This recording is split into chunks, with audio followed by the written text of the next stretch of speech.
The hottest crypto trade of the year is not Bitcoin, it is not Ether, it is XRP, the coin formerly known as Ripple, soaring more than 20% this year, becoming the third largest cryptocurrency out there, and there's big money behind this trade.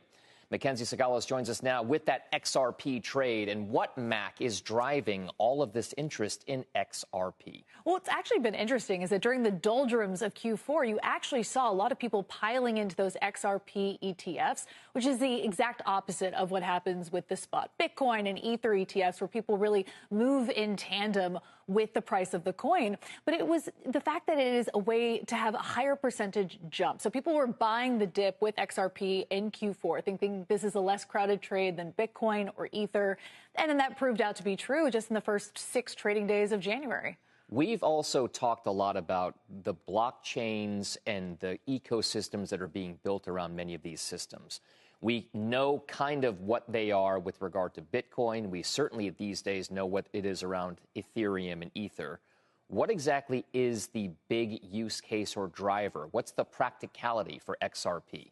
Well, with XRP and Solana, those are the two very popular altcoins right now where you're seeing a lot more interest. And with Solana, a lot of these different forms of tokenization. So we talk about tokenized dollars all the time in the context of stable coins. But now we're seeing a lot of people move into tokenizing money market funds. And Solana has become a blockchain use case for that. And XRP made its name in terms of cross-border payments.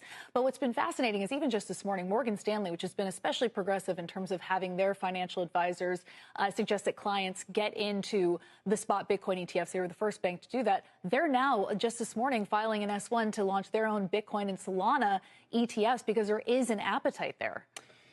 So in the world where Bitcoin has become a bit mainstream, I'm not going to say the boomer, that's not my line. That's from somebody else. Is it possible that XRP and Solana are simply taking their place as kind of the next cool thing to know about? Or do they have a legitimately different and more relevant use case? Well, in the context of just looking to make, an investment that has bigger gains, you're not going to get that from Bitcoin just because it's already so established. You're not seeing the same kind of percentage moves. But what's fascinating with Solana especially is just that it moves faster.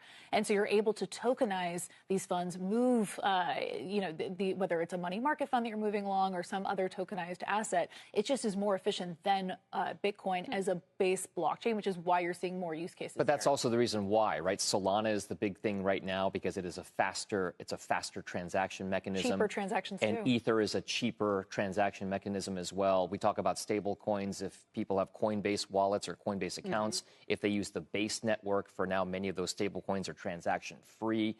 So the speed, is that what's driving a lot of this idea that cost and speed is going to be the defining factor for how people gravitate towards certain blockchains? That's exactly it. And also with stablecoins, the Genius Act was passed into law last year, so we saw a lot more stablecoin issuers. But remember, it's not as though they only operate over one blockchain. You have different blockchains where you can move USDC, for example. And so Tron is another quick blockchain. But at different costs, though, at right? different price points. Right. And so Solana is a lot more cost effective than moving money over the Ethereum blockchain at different points, which is